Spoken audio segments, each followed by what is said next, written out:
streaming. Connect streaming software to go live. We are live. It's happened. Awesome. Cool. Well, hello and welcome to another month of Nonfiction Book Club. My name is Nicole Sweeney. This is my YouTube channel. To another month. Oh my God! Sorry, you can hear it. Yeah, okay. Yeah. I also had the moment of I need to mute the one in the YouTube. Yes. Well, it's particularly problematic in my case because your audio is my desktop audio, which means everybody just heard it. So now the audience knows exactly how what the lag is. Yes. You can precisely determine the lag based on that. So anyway, hello, hi, welcome. I'm Nicole Sweeney. This is my YouTube channel, and yeah, that's it. Yeah, I'm Deboki. This is not my YouTube channel, but I have a YouTube channel, Okie Dokie Boki. But I'm here for Nonfiction Book Club, our occasionally monthly endeavor. Our book club that happens at an interval of our choosing, an interval of vibes. And this couple of months, it was a big book, so like it makes sense that it's not wasn't back-to-back months. Really, it wasn't back-to-back months because scheduling around the holidays is annoying, but we can pretend that it's because this book is so big. I read the whole thing this week. I didn't actually I know. Didn't take advantage. I like that we acted as if the reason we were scheduling it was deliberately around the idea that it was bigger, but I think we both knew, we were both honest with ourselves that we were going to start this with about like a week to spare. Yeah, that's right. That I am who I am. The Be Real notification went off while I was reading. I was like, 3 hours till this happens. For all of you who are definitely much better at this than we are, you guys had more time to read it. That was the goal. It's for us to be better hosts of book club. Yes. Anyway, this book is Set the Night on Fire, LA in the 60s by Mike Davis and John Wiener. I actually didn't confirm that before hopping on this call. But anyway, this chonker of a book is it is a discussion of like political civil rights activist movements in the 60s focused on place. Like they're very like it is like detailing movements that were happening on most of the movements that are being summarized in this book are happening on a fairly nationwide scale, but it's being very heavily situated in an LA context. It is describing how situating all of those things within a local context. There are definitely pieces of this that are like very explicitly local, but I think sorry, I'm kind of getting away from myself in my summary of this, but that's the gist of it. It's such a hard book to summarize. Like I have been thinking, like in the week that I have been reading this book, I have also been thinking about what it's going to be like to talk about this book because it is so broad. It is so like, it is very, very focused on LA. My favorite part of the introduction when they were like, we really wanted to talk about like more of Southern California. And like, we're both like SoCal people. I was like excited. They were like, we wanted to talk about the Inland Empire. And I was like, I want you to talk about the I too want to hear about the Inland Empire. I am one of like 5 people who wants to hear about the Inland Empire. The 2 of us want to hear about the Inland Empire. But they were like, well, then we kept writing this book and we realized it was gigantic. And it is like so, it has like so much breadth to it. And as someone who like is not very well read on like my activist history, like it was so good. Like I learned so much from it. And I'm also coming into this conversation feeling so overwhelmed because I'm like, I feel like I just absorbed all of this information that I know other people like are probably more familiar with. I think this book assumes a little more familiarity with the subject, which is fair. Like, I don't think it's weird to assume that someone who's picking up a 500+ page book about like activists in the 60s in LA would come to it with like some more background knowledge. Yes. But definitely there were moments where I was like, keeping up with just like, okay, like we were with this name, now we're with this other name, and now I'm on this other name. And so I know there's like a lot of details. Like I was trying to explain to my husband some of the stuff that I was reading and like just trying to narrate like some of the really interesting stories. And then I realized like as I was narrating them that I was like, I'm so bad at telling the story because I'm like still like grasping it, but it was really good. That's really interesting. Yeah, there is this definitely has a little bit of the flavor of there's a there's a way in which this book is not dissimilar from a fiction book of this size in terms of the number of names. There's like names and like hyper specific. I needed the fantasy cast of characters. I mean, it does have a map in the beginning. Sorry, this is like a thought I didn't have until you were saying this, but there is anyway, sorry, I did not mean to derail this off the jump. But yeah, and like any Californian, my main thing is like, oh, that's that freeway. Yeah. All of the discussions of the additions of freeways was like, you're like, okay, I know. Yeah. This is a really important moment in LA history. The arrival of another freeway. Everybody knows about that. That's it. The like having more historical context piece of it is interesting. This is something I think like comes up. There's like the meta level of the way that we talk about all of these books. Mm-hmm. If you're new to Nonfiction Book Club, we've been doing this now for a minute, and I feel like we often wind up like the project becomes part of the discussion, sort of inevitably. Right. It's like how these books compare to the other books that we are sitting here talking to each other about. But anyway, this is which I think is fun because it's like I feel like nonfiction. Part of what's weird about nonfiction. Sorry, I already derailed you with my additional meta commentary. but like, I think one of the things that's so, I feel like over the past few years, I've started reading more and more nonfiction, and like obviously in theory, like there are a lot of different types of nonfiction. There's memoir, there's this, there's that, but it's like also even within like a specific like type of nonfiction. Like I would think of this book as maybe like within a similar class of something like, I don't know, The Age of Surveillance Capitalism or something like that, where it's just like, it's big, it's sweeping, but it is also doing what it's doing so differently and like has a different structure, like all of that kind of thing, where even though I would imagine the audience for them being potentially very overlapping, like someone who's really interested in how the world works, really cares about how the world works, like they're still so different, and that's been one of the things that's super interesting. Yes, Age of Surveillance Capitalism is incredibly philosophical. Like there's a big, like many of the references that she's drawing on there are like theorists, are like social theorists, whereas most of this is history. This is a historical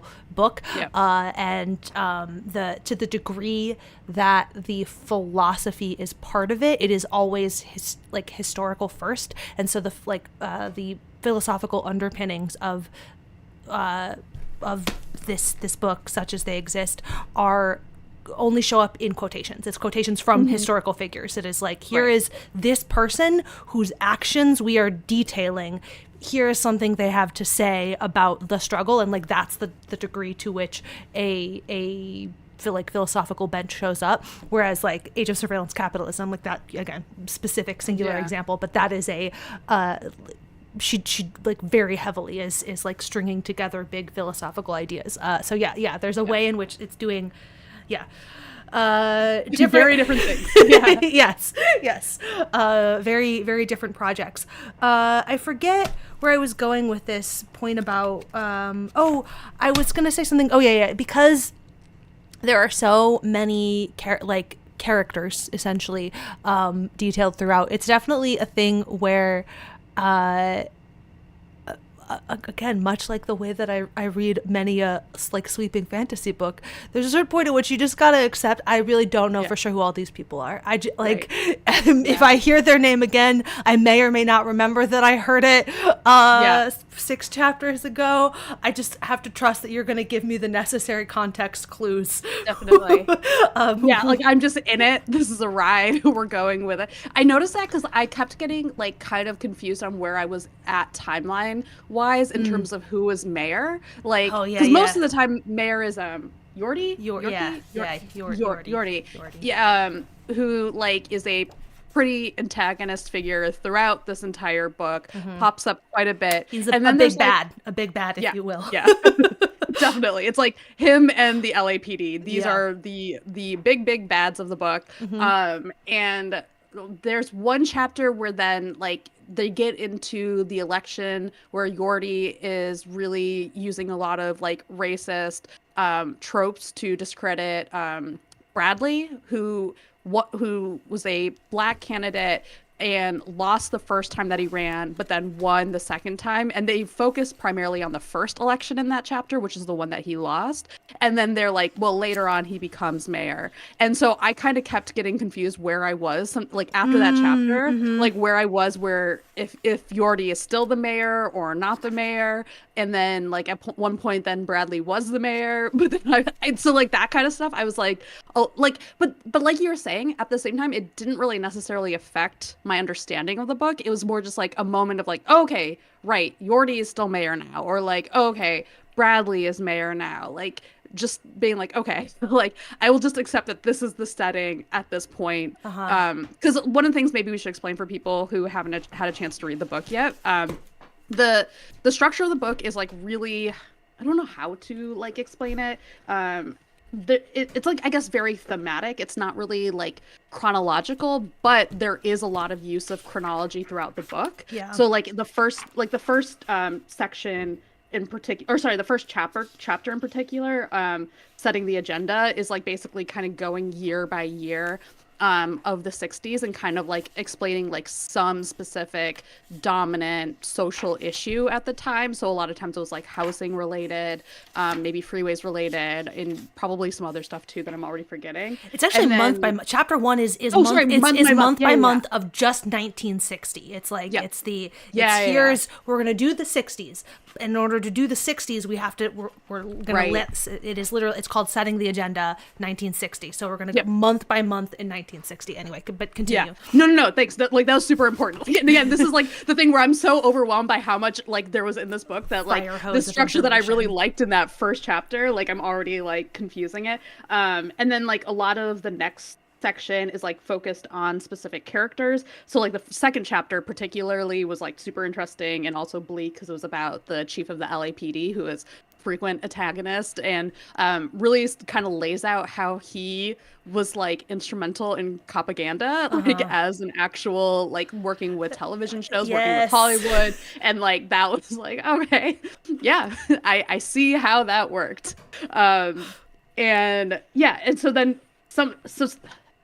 and then like kind of section by section after that is a little more geared to I think around kind of specific movements. Like there's a section that's entirely about Vietnam, so like resistance to the draft. Then there's a whole section that I thought was super interesting because I didn't know anything about it. The high school rebellions that were happening throughout the city. One of the last sections is sort of kind of one of the last sections is covering a few of the different like liberation movements that were kind of popping up at the end of the 60s that carried into the 70s. I think like a really central piece is the Watts riots. Like they have a whole section dedicated to that. So it is like somewhat chronological, but still more kind of thematic. So like just that's part of why time-wise you sometimes kind of feel like you're jumping around a little bit.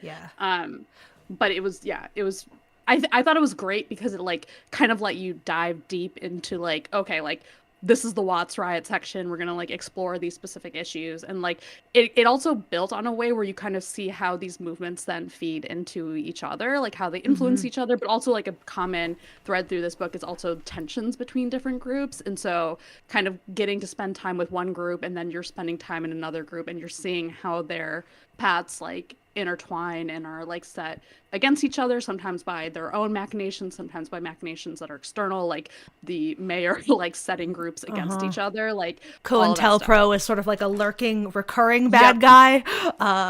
It's not a core big bad, but it's sort of in the background. Definitely there. Yeah, there's a section on the Black Panthers, so like definitely is there. Also, just really quickly, since there are a couple people in the chat who haven't read the book, so just to like really make sure that we're covering our explanatory bases. Those thematic sections are you're right. It's like a mix of it's moving forward in time, but like focusing on the groupings, which is so interesting to me how that happened. Like the way in which there's it's thematic groupings, but it is still like gradually moving forward in time. There's a little bit of like a forward and then back once you get to the beginning of a new section, but you're still moving forward, and then you go back a little and then forward and then back a little. Anyway, so the first section is a new breed, and this is all like early 60s. It's 61, the last chapter, 61 to 64, and it's very focused on housing. Is sort of the crux of that chapter, or that section. It's not all housing. It's housing, and then introducing the LAPD as the a central villainous force of this story. I'm very sorry to everyone. I'm really attached now to this idea of thinking about this like I would a fantasy novel. I think like that is such a good comparison, because I'm gonna stick with it too. I mean, it's also interesting because like one of the things with LA and like books about LA is like usually like the stereotypical thing is noir, and like noir is like clearly like this is the kind of setting that like sets up a perfect noir vision of LA. But I think there's something kind of interesting about like being like, well, it's also like a fantasy novel. Like LA is just it's like a very sprawling place to. Yeah. So, listen, there's a lot we can a lot we can do with our parallels here. Right. Anyway, so a new breed is housing and the LAPD are sort of the two primary things. Alternative culture, like fairly, I don't know. This is like hippies, the queer movement before Stonewall, gay LA. Okay, wait, the before Stonewall chapter. This is a total tangent, but there is something like deeply LA, New York about this. In the before Stonewall chapter, the number of times that they stop to be like, well, this thing happened in LA before it happened in New York. Yep. So there. Nobody was talking about New York. I don't know why. New York like never comes up in any other context, I think, in this book. No. Like, the only other parts of the other parts of the country that come in are usually like the South. Or yes, the South comes up fairly often, and northern other parts of California to contextualize. But New York is LA. Like distant. It's off. Whatever. It gets mentioned around Angela Davis a little bit. Talking about like other because you're taking movements that were, many of them were like very national in scope, but you're situating them in LA as much as possible. So there is always throughout the book there are a number of places where there's references like broadly, but New York gets by far. If you have a ebook copy of this and you search New York, like 90% of the mentions are going to be in this before Stonewall chapter, and 100% of those mentions are going to be LA did this thing first. So one of the interesting details in this book from that I like was really fascinating. It's dark, but it was really interesting. So the thing that they did before New York was have a riot, and like so their central claim to and one of the things they say in this book is that the reason why Stonewall happened later than these riots were happening in LA is because the cops were in New York. The cops were like corrupt. And so basically, and like it's not like the LAPD is not corrupt. Like that's not their point. Like the LAPD throughout this book is corrupt, but the LAPD was not. So basically, in the NYPD was like in the pockets of the mafia who were running these gay bars, and so like they would usually get paid off by the people running the bars, and so that's why they wouldn't raid them, and so then there wasn't really as much of a need to riot. Paid off, and like a handful of regulars would be warned, basically. So like the raids, there was like a system around the raids that made it not great, but manageable in a way that the basically the point was that the LAPD was honest in its bigotry, I guess is like the implication is that like they were racist and homophobic and terrible, but they were that to your face. And consistent, and there was no mincing words about it, and it created an environment that was more repressive, and thus because the one of the most consistent threads throughout this book is that any situation that like the LAPD can get involved in will become violent. Like that is like the thing that the activists also basically realize at some point is like we cannot, like we have to do this in a way that involves the cops as little as possible, because like any situation that they are involved in will become violent. Like it just like they will seize upon any opportunity, they will make up any story. Like again, they are very much corrupt in that way, where they will seize any opportunity to enact violence upon communities and just sees it. That was one of the things that was interesting in the like high school section too. They were talking about that, like once there are children involved, it changes the dynamic, and you have all these organizers who are like, yes, I don't want, on the one hand, you want to encourage the energy of like these youth activists, but on the other hand, if you are the adult in the room, it is actually your job to be mindful of the fact that if the cops show up, people are going to get hurt. And so, anyway, okay, sorry. We'll Alternative culture, the explosion, that was the Watts Uprising. Section 4, Vietnam comes home. That's mostly anti-war protests.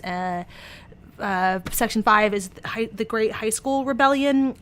Honestly, like that was the section that was the most interesting to me for the same reason that it was new to me. It was like none of this was information that I was familiar with. There is only the gun. I don't remember. This is mostly Black Panthers. And the U.S. movement too, and like a lot of the tensions there. Yes. Reigns of Repression this is like international movements, and like this is largely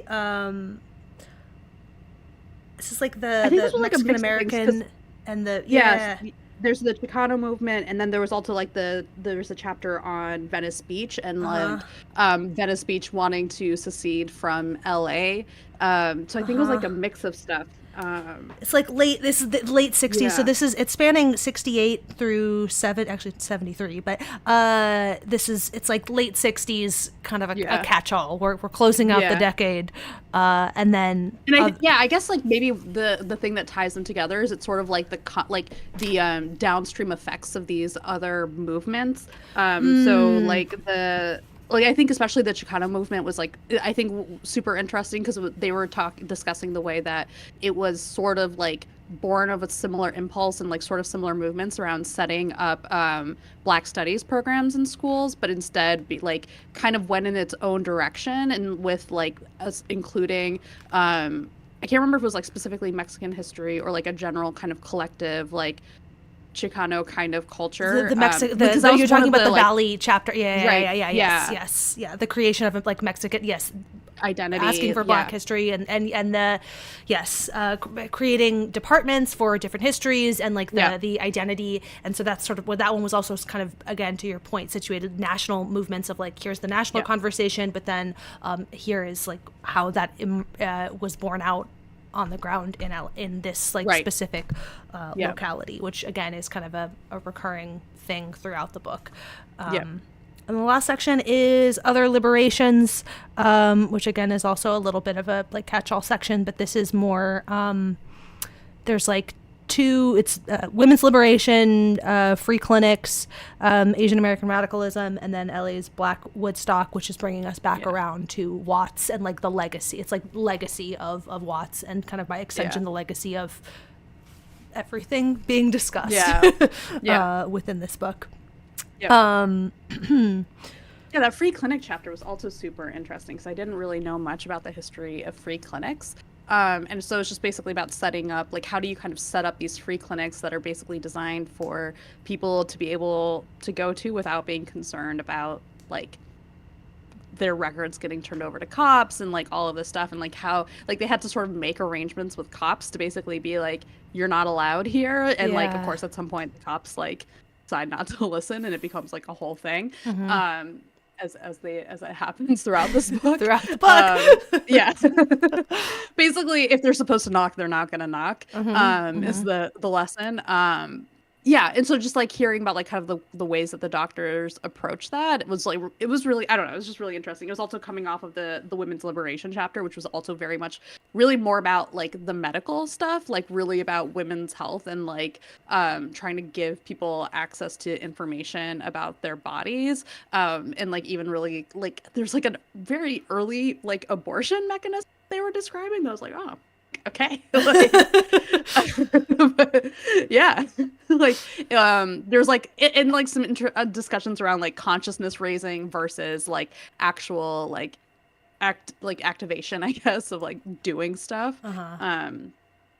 Yeah. Oh, there's another, like the free clinic chapter also made me think a lot about, and this was like part of the high school rebellion chapter. The riot nights on the Sunset Strip chapter was like super interesting, where they were talking about how Sunset Strip was I guess like revitalizing in some way, and what they had like either two options. They were going to either have to be super adult, or they were going to have to try to appeal to like a younger generation, and the way to do that was going to be by having live shows. And like I hadn't really thought about like, oh, that kind of like makes sense. Like that kind of, Yeah. I think that like kind of explains concert venues in LA to me. Yeah. Like, Yeah.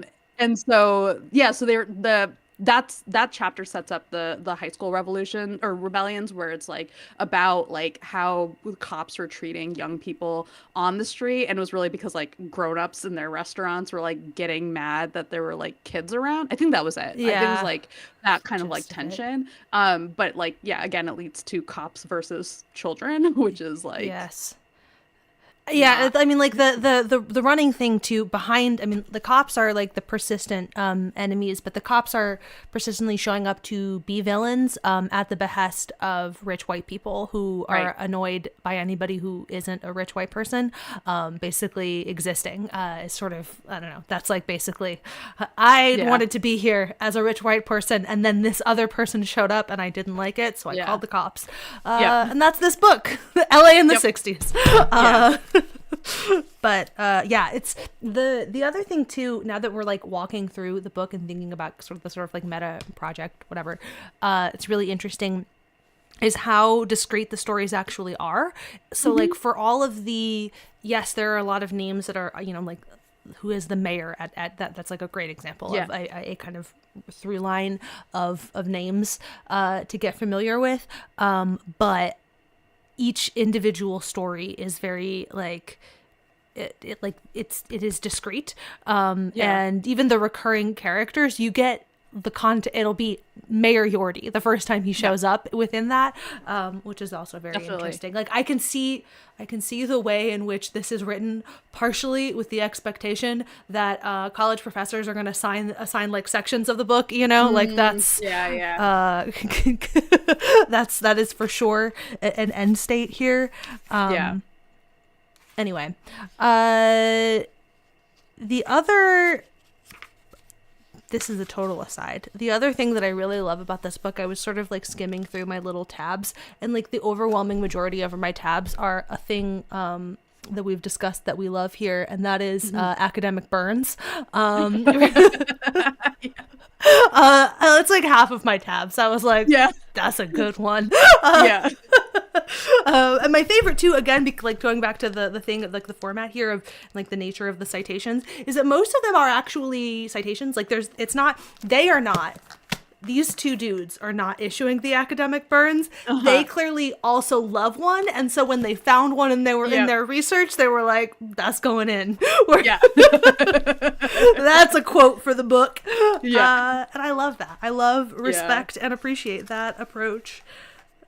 Yeah. Yep, that's it. That's the end of my thought. Yeah. Yeah, I mean it's so dense, but it was also very readable. Like so, like, and I think that's like kind of related to what you're talking about with the discreteness, where it's like it's so contained. It was like very easy to pick this up chapter by chapter. Like it was like, yeah, like I made the choice to sit down this week and start reading the book, but it was like in some ways it wasn't as like terrifying as I think it could have been, because I was sort of like easy to be like, I'm gonna read this chapter, and like very easy to just be like, I'm gonna focus all my attention here and I'm gonna get what I need and like move on. Whereas like, you know, like a lot of nonfiction books, like the chapter might be super long, it might wander to a lot of places, like, which is like probably a function of how that book works and will work for me in a lot of cases. But like for this book, which has so much going on, and which is really like, I think the goal of the book is to like be almost like a museum of LA in the 60s. And so it's like almost like kind of visiting a display case in each chapter, where you can like really focus in on a specific thing and then move on to the next display and kind of like then get that one. And yeah, there's something about that like made it work really well for me, where I do think we have the question of like, I'm excited to hear if I need to go back and read it. I would recommend this book. I think if I don't know if you have to read it, but I do think it's like, I do think it was like a really great book to read. And I think if you are interested in like learning more about this history, it's definitely, at least for me as someone who's completely new to it, I think my disclaimer always for books like this is that I know so little of the subject that I don't know how to read it super critically. Like, I think if there was a version of this book that was like cops are good, actually, like that I would be uncomfortable with, but like a lot of the like LA in the 60s, the cops were the heroes we needed. Like, okay, well, like, yeah, the nuances around like the conflicts between the different activist groups, I mean, they're not like doing a lot of heavy analysis or anything in that regard. A lot of it is like mostly presenting, like they'll present people's points of view, like different historians or people involved with like what happened in a particular case without necessarily like passing too much judgment, but they also clearly are expressing their opinions. Yeah. They're not they're without openly editorializing in their own words. I mean, there is no like, it is very clear. Again, we've been talking about this throughout of like who the villains are in all of this. That's not without them explicitly saying the cops are the villains in this. It is very clearly stated in this presentation of events. So I don't know. Anyway, sorry, I didn't mean to cut you off. But yeah, that I like, so like my caveat always just for these things is like, I don't know how to read a lot of this super critically, where I'm like, I'm just trusting that this is accurate. I'm trusting that the way they're presenting it is accurate. And also I like don't know how to gauge like how they're presenting some of like the inner community conflicts and that kind of thing. So like it's possible that there's something there that I'm like missing out on that people might have different perspectives on. But like, I think if your goal is like mine to learn more about a history that you might not know that much about, it's great. And for me, like, it's coming like having spent time in the area but like not knowing that much about the history of the area, it was like a really good, like, I don't know, just like sense of place about this place that I've lived in and just like don't really know a lot of the history. It is history. The one thing I can judge for accuracy, they spell Caltech in 2 words, and that is incorrect, and that always irritates me. It's one word. It's capital CALT, lowercase TECH. It is not 2 words with a capital C and a capital T. They mentioned like, Caltech too, though, to be like, they're those people who are like off. No, when they mentioned that, I was like, yep, that's accurate. Like, so they mentioned the those context isolationist like losers up at Caltech. Yeah, absolutely, completely correct. 100% earned. I think it was in the context of like the Vietnam protests. They're like, the protest even made it to Caltech. And it was like, yeah, wow, I am also that was like, it was a big deal. Impressed. Even Caltech came out of their little cave to join. I mean, this is not a discussion for this book, but it is interesting to think about. I've been talking about this with my friends a lot because we've been talking about this in the context of war and how many people we know from our time in undergrad who go on to work in the defense industry and like just like wondering what it like what they think about that, because like a lot of them like just kind of like connecting it to like a lot of issues around like how our education was framed and like the lack of in particular like much conversation around ethics while we were in college, which is like not great for a school that is trying to teach the next generation of like scientists and engineers how to supposedly change the world. Like I think we should be given at least some sense of an ethical framework, but we're not really. And so that's how you get really smart people working on bombs, and that it's not good, or like fighter planes, right? So yeah, there was something about that was interesting to me, where I do want to read the history of like how it got to Caltech. Like I'm very curious what their thinking was like what was it like for the student body at the time, what was the specific conversation. Yes, that's the thing that I will say, really what this book is doing to me is it is a history of social movements. Like I actually don't think I think that if you have a deep interest in LA history, yes, I would recommend this, but that's actually not the primary like type of person I would recommend this to. I think that the real framing here is if you are interested in social movements, because to me it's like a series of case studies about like the formation of social movements and how they come together, how they like what are the things that like that tear them apart, what are the like what what kinds of historical obstacles are there, again, without editorializing really on any of that, but just saying like here is a string. I mean, that's really what each of these chapters are, right? There is some sort of core social movement, social whatever event, and there are episodes in like civil rights movements, and it's the reason, I think, part of why each chapter has this sort of strong discrete unit feel to it, the thing that you were saying, but it's like a museum, right? Of like there's you're getting this case, but like taken together, the whole museum is that like is this string of like here are the things that do and do not work, here are the things to, I don't know, keep like be mindful of, whatever. And I think, and like the decision to focus on geography is also, I don't know, very smart, like because that is so much of the it's about community building, right? Like that's the thing that they are talking about, and who are you including in your community, who are you excluding from your community. I don't know, so I think if any of those themes and topics interest you, I would highly recommend this book. That to me is the place that I enjoyed this. I don't know, we don't really do the like star rating whatever on it's like not really our vibe here, but I thoroughly enjoyed this book, would generally recommend it. It is a freaking behemoth, so specifically that's who I would recommend it to it's people who are interested in learning more about like historical context for social movements. I think even the things that I was already familiar with too, in terms of like the broad national movements, there is a ton of detail. Like most of this was new to me too, like in terms of just the level of detail that it went into, and so and just like gives new context and framing for all of that in a way that I think is really useful. So yeah, I don't know. That's, I think like speaking to that, like it kind of sort of helped me like with trying to think through like the many muddled thoughts I have about like social movements today and like trying to understand them. And especially like I think one of the big things is that like the way that it presents tensions between groups that are like ostensibly on the same side but like are also rooted in the fact that like no community is really like a monolith, that like everything, that there are going to be different perspectives on how to deal with that. And like obviously one of the tropes about like progressives or the left or like whatever you want to call it is like that there's a lot of infighting, there's a lot of inability to kind of like agree on like what words we should use, what approaches we should use, like what is the right like stance. And I think one of the things this book made me appreciate is that like that might be a part of it, but like and it does have potentially like terrible consequences, like people in this book die because of these tensions. Like that's not like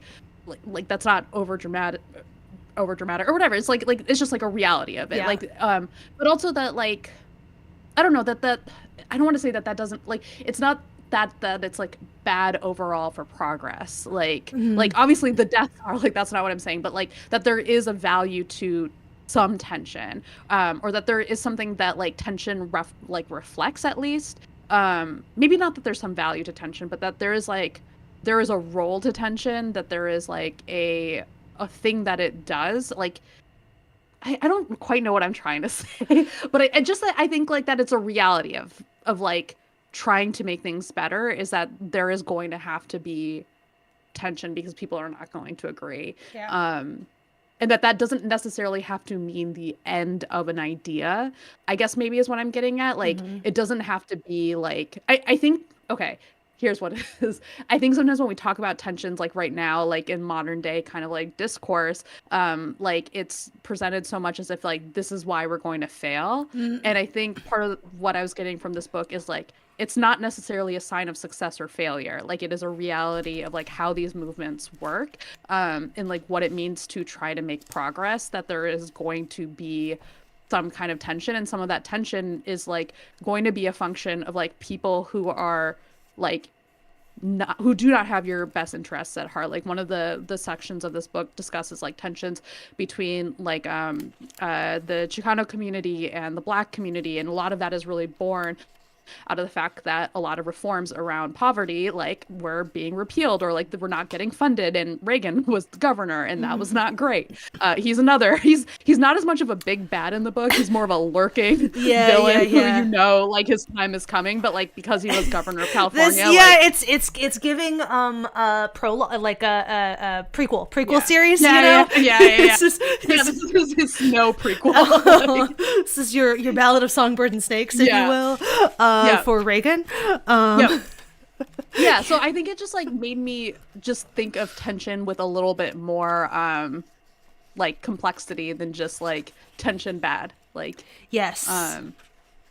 Yeah. Sorry, that was a very long and winding road to get to tension. Like no, but like I mean that there's also something like that's the thing though, right? Like it is iterating on your ideas, and like you have to like find ways to, you pull people in, you find like what that common ground is that you can come together on, and like, you have to be willing to accept that you're going to come together on a point, and you may or may not remain together on the next point. There's two things. One is it's the end of one of the women's liberation chapter. There's a quote that is in many ways to me like a thesis for the whole book, but one of the women in the Many Faces of Women's Liberation chapter, she says at the end of this, we thought we could change. She's talking about how glad she was to have been part of that movement at that time, and how there's a way in which that like has stuck with her sort of forever. And she's like, we thought we could change the world. The world doesn't change that fast, but we did change some things, and that's the crux of this whole book. That's that's the thing that's happening throughout.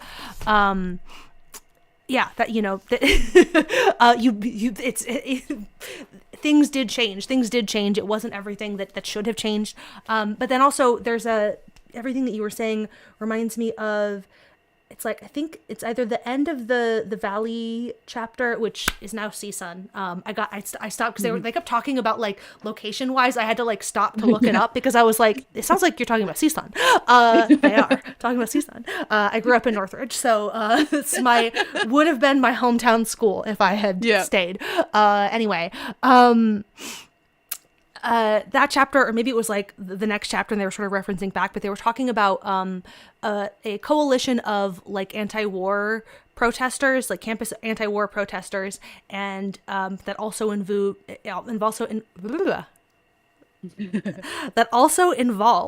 the like Black Student Union and people advocating for like Mexican American studies departments, and how that coalition essentially fell apart once the departments were created. That both of those groups were like, yeah, we will stop doing the anti-war protesting if you will give us that. And the like anti-war people were like really they felt like very betrayed by this, but it's like there are like so many layers of like what the stakes are and what everybody's different interests are, that it's just like I don't know, you have to accept that like, yes, like there are going to be those concessions, and that is going to be part of it. I don't really know where I'm going with that thought, but yeah. No, I think like that makes a lot of sense, because it's just like about like, I mean, I think a big part of it is like about just like what it means to be trying to come together from different like communities and like trying to affect some kind of change. The other thing, like unrelated to all of that I was also really appreciating about the book is how much it's about like music and art. It's not like a lot, like it's not overwhelming, but like there's the whole chapter on this nun artist who like did all of these works that got her in a lot of trouble. Always love to hear about a nun. Like love a radical nun. Yes. Yeah. That was a fun chapter. Yeah. It was sad too, because like she ends up having to leave, and like there's this whole thing. But it was also like, she's like, no, she was like, just cool. Yeah, exactly. And then there's like the radio station and all of these like newspapers and all of this stuff. Like I really appreciated that that was like also a big part of the book because it makes sense. Like that's a Yeah. big part of the 60s too. You can't like ignore like all of these art things that are happening and it like ends up playing like a more like physical role right later on, like Uh-huh. with venues like having to deal with like getting targeted and stuff. So like yeah, I thought that was just like also really interesting. Yeah. Yes. Yeah. The role of art as sort of like kind of looping back, like the way that it kept coming up Yeah. periodically. That also is helpful too because that's where you would most often hear names that I already knew would get brought up. Where I'm like, yeah, Jane Fonda. I know about Jane Fonda. She was never mentioned as a major player, but every time her name comes up a lot. Yeah, I'm like, yeah. Yeah. I know that one. Yes. One of my favorite, it's like a side, very, very small anecdote, but it conjured just such a wonderful mental image. But in one of the high school chapters, there's a story about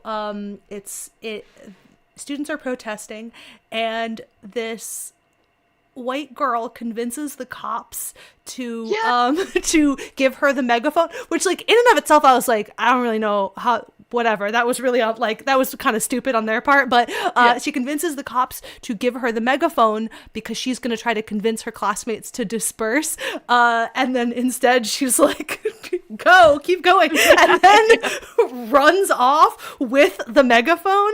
And there was something about that, just the pursuit megaphone in hand. Right. Love that. Yeah. Incredible. Yeah, I was like reading that and I like stopped and I had to read it out loud to Nathan because I was like, you have to hear the story. Like this is incredible. Like beautiful. Because most of the time when the cops come, it's like you're about to hear you're about to hear something brutal and horrific. Yeah. So it was nice. It's a nice little change of pace. Yeah. Yep. Little chaos. Good chaos. Just a little fun chaos. Yeah. The other thing I'm realizing now, like they hinted at like LAPD reforms at some point, but it's like not a part of this book. And I did want some kind of like it was weird because it was like a thread throughout the book. And like I don't think this is like a downside of the book at all. Like I totally like agree that it's probably, if it's not like in the scope of the book, it's not in the scope of the book. But it was something where I kind of wanted to understand like why, because we do like, it's not just that the LAPD like shows up. It's like we're also learning about the machinations in the LAPD, both like before they show up and after they show up and wreak all this havoc. Like I learned that SWAT teams were basically invented in this context. Like that was a part of it, I think, if I was understanding that correctly. Yes. And to go after people who like are like I don't know. It was just anyways, so like, and also like hearing about like the judgments that would come down against them in the court. It's not unfamiliar at all, right? Like that happens. Like we see it today with cops who like shoot people, like they end up getting off. So it's like not unfamiliar, but there is like this clear like system that is consistently in play throughout this book that like I think they mention at one point like sort of in passing something about reforms, and so that was something that I just kind of wanted to understand a little bit more of, like what did reforms mean, like did it mean much? I don't like, that's where I'm also not sure if I'm like misremembering like what they were even saying, because I was kind of curious what that the sense that I got from the epilogue was essentially there were multiple moments where reform could have happened in the 60s and it never did, and because we got to the end of the 60s and the sort of like this energy fizzled out into a nihilism, like that's sort of the thing that they get to at the end. So you had all of this collective energy and movement, and then eventually people just sort of like burnt out and the movement descended into nihilism, and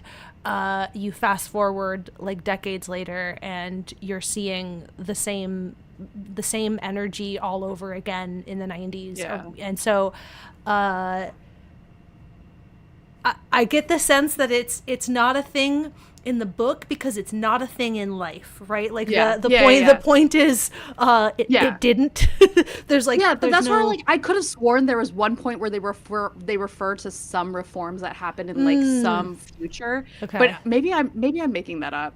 Maybe like that's I just don't remember. I'm not. I don't. Equally possible. There's because again, it's like it doesn't seem like it happened within this decade. Yes. Like, we get to the end of the '60s and the cops are still doing their cop thing. Pretty bad. They're still pretty objectively terrible. So, as awful as they were at the start of the decade. Yeah. Yeah. Yeah, maybe worse because in the beginning they didn't have SWAT. They hadn't invented SWAT teams yet. At some point along the way, yeah.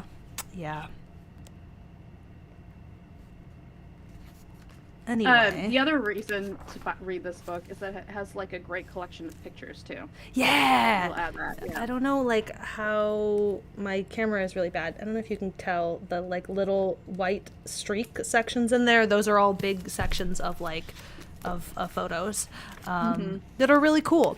I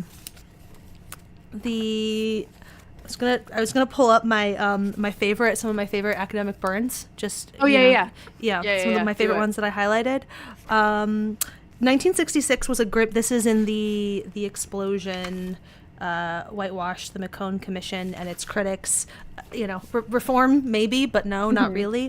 1966 was a grim year for social justice, but it had one bright spot.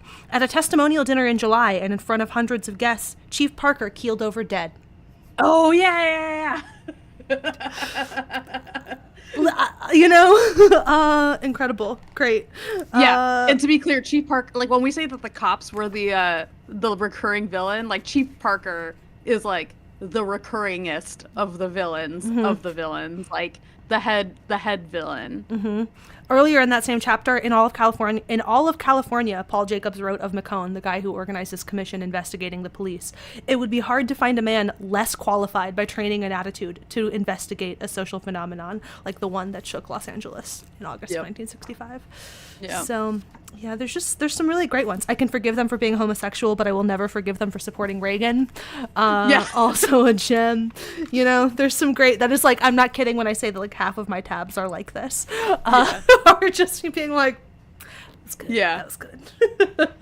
I feel like the audiobook is like kind of a good podcast. Like if you treat each chapter as like a podcast episode, it like makes the book a lot less overwhelming and was also just very good. It was well done. Yeah.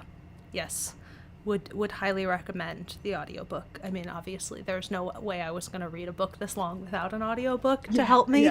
But it's like it is essentially, because the chapters are so distinct, it winds up being it could make a nice collection of episodes.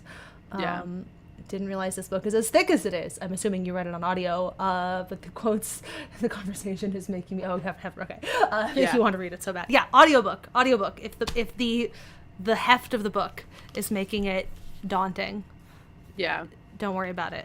Listen to the audiobook. And maybe check it out from the library. Check it out from the library so that you can get the pictures. I don't think you can check the audiobook out from the library because I think it's an Audible exclusive. That's annoying. Which is annoying. So that's unfortunate. But you can get the book from the library and look at the pictures, and they're really good. Yeah. And then, like, I mean, I also feel like, look, I think you should read the whole book, but also, like, if you're not sure that you want to commit to the whole book, like we said, the chapters are written really discreetly in a way where, like, I think it would be doable to, like, go to the sections you're, like, most curious about. Like, if you're, like, I don't know that much about the high school rebellions, like, you could go straight there. If we've hyped up the high school rebellions enough for you, you can just pick a high school rebellion chapter and start there and decide if you want to commit to the whole thing. Yeah.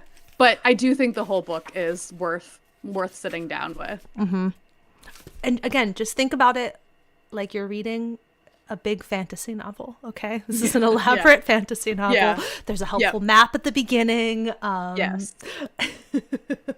The only thing missing is the cast of characters, but like you can just write one for yourself as you go along, and that'll work too. Yes. It is weird to me. Caitlin is cursing that it's cursing Audible exclusives, which yes, it is weird to me that this is that because this is published by Verso Books, which is like like they're a very like lefty right. I don't know. It is interesting to me that I actually don't know enough about those contracts, like how that works. But it is interesting to me. But very it is what surprising. it is. Like it doesn't feel like this should be the book. Yeah. Of all the books we've read, it's weird to me that this is the one where the audiobook is an Audible exclusive. But alas, Bezos is. Anyway, anything else? I'm sure we could talk about this for many hours because it is a 636 pages. So, there's a lot. It's officially, I think 800 pages, but the last 150 pages of it are all notes too. It's a lot of footnotes and a lot of index. See, that's like why they didn't do a cast of characters, because like the index is like you can't. There's no space for a cast of characters. The index is basically your cast of characters, and it is 30 pages. The notes, this is all notes. This is the notes section, notes and citations. So there was no space for the cast of characters. So that's the thing too, is it looks really big, but like it's not as big as it looks. Yeah. Because there's like all of this is notes, and then there's like probably another finger worth of the photo sections when you break all of those down. The font and the margins and all of that. It's very manageable. Yeah. And it's also incredibly narrative too. Yeah. Caitlin pointed out that like it's maybe that like Verso couldn't or the authors couldn't do the audiobook without Audible or like a different company did the audio. Yeah, it didn't have the resources. That actually I don't know also makes a lot of sense. Audiobook rights. I know nothing about this. I don't actually know very much about this. It's like I knew enough to recognize Verso, to recognize the publisher. Where I was like, that's interesting, but not enough to have any real context for whether or not this is weird. So so I hope we convinced all of you guys who haven't read the book yet to read it, because I thought it was quite nice. It was quite a good read. And because the chapters are wait, hold on, I'm not done. Because the chapters are so discreet, right? It's not. We made the decision because of this live stream and because of this practice of giving ourselves homework to read this whole thing in a week.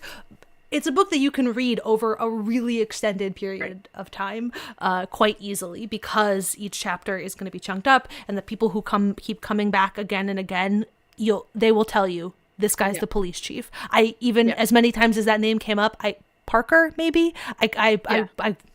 that was like a lucky guess if true. We just talked about how Chief Parker keeled over. Oh yeah, that's right. Yeah. That was a quote I read. That's true. Great, thank you.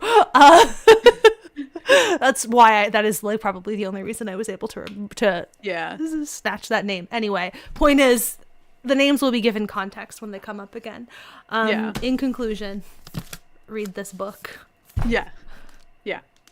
I was going to say something and I already forgot. It's fine. I think it was just going to be something else about how like this book might look like. I feel like there's a big chunk of our conversation, like our meta conversation today, has also been this book looks giant, but you should read it, and it's not as scary as it looks. And I think, this is what I was going to say.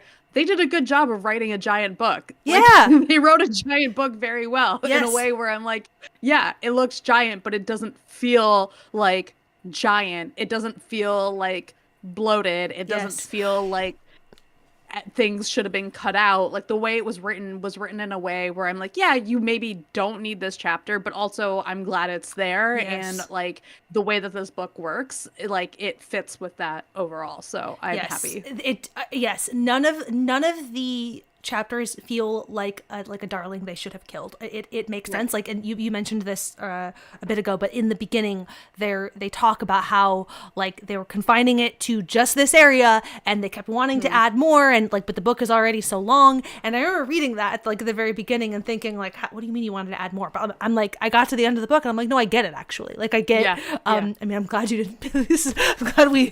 But also like, I don't know. I get it. I understand how there was still so much more to say, and none of what they included felt extraneous. Like, it felt well edited. It felt well edited, which is like impressive given how big the book is. So yeah.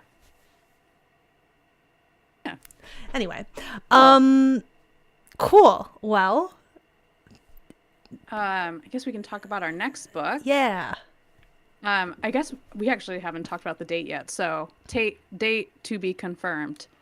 But the book we have decided, and it will be A City on Mars. Can we settle space? Should we settle space? And have we really thought this through? This is a pretty recent release, I believe. I think the authors are Kelly Wiener Smith and Zach Wiener Smith. And I just thought it would be interesting to talk about space and also like really just this broader conversation about like, should we go to space like that? Like, should we really be trying to just leave this planet and do the space thing? So that's why I'm curious about this book. I'm excited to read it. Yeah, it's gonna be cool. It's gonna be great. So, I should also, sorry, that's the next book. I just put that there and just added no context. So.